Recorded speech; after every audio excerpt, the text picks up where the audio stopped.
आज आहे deworming day आमचा पिल्लांचा.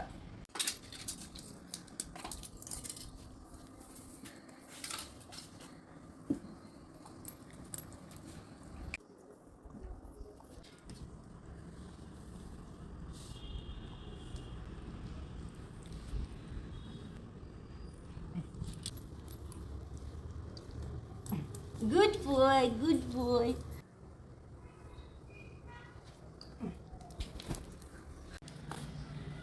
दीदी पळू नको. ए पकड पकड ए पकड पकड पकड पकड पकड पळू काय करू. दीदी पकडा.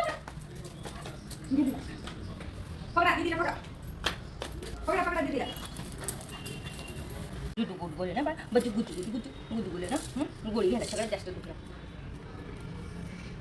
ये ठूस मध्ये ठूस ठूस ठूस ठूस ठूस.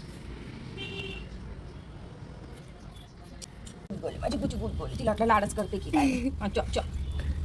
गुचू गुचू गुचू.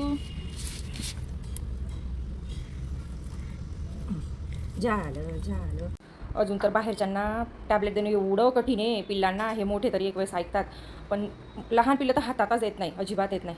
पण आता प्रयत्न तर करावा लागेल.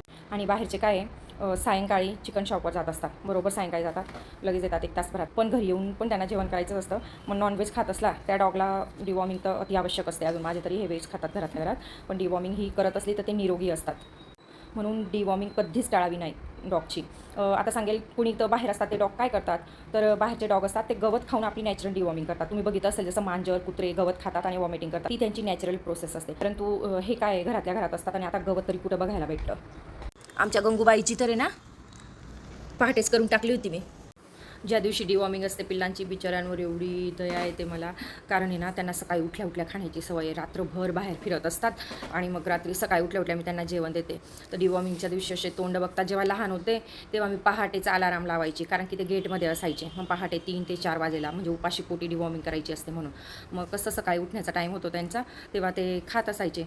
पण आता मोठे झाले, बाहेर फिरतात, मग त्यांना पहाटे बोलवलं तर अजून त्यांना बाहेर निघायचं असतं. त्यामुळे सकाळीच करावी लागते. बिचाऱ्यांना आता 1 ते 2 तासानंतर जेवण भेटेल असे तोंड बघताय माझे बच्चूले. बोलू शॉली बेटा, आमच्या बोलू सगळ्यात जास्त खादड बादडी आमच्या बोलू. भूक लागली का कोणाची वाट बघत नाही, मस्त चपाती बिपाती खाऊन मोकळा होतो. बेटा शॉली, माझ्या सोनूला झोप पण लागत नाही. 1 तासाने जेवायला दिले माझ्या सोनूला. हो माझ्या बच्चूडू. 5 तास नाही खाल्ल्यावरती. अरे तू आत्ताच जेवण केलं ना. मग त्यांना मागता नाही, तुला मागता येतं तू हातात काढून. हे काय झालं बघ, पेन्सिलने स्केच पेनने काय केलंय तू. त्या बिचाऱ्यांना तोंड आहे का मागायला. त्यांना नाही पण दिलं ना ते गुपचूप बसून राहतात, म्हणून तुला रागवते. तर मी पण तो गुपचूपवर टीव्ही पाहतो ना. पण तू पण बोल्यासारखा, हा पण बोल्यासारखा खादड बादड दिवसभर खातो, दिवसभर म्हणून तो माझा खातो. भाऊ, म्हणून तो माझा क्यूट क्यूट तुझ्यासारखाच आहे तो पण दिसायला. गब्ब्या गब्ब्या ना माझी गोबू कशी बघते बाई. एवढ्यात तर झोपा काढतात ह्या टायमाला. पण आज पोटातच काही नाहीये, कशाला झोपेल ना शोनू.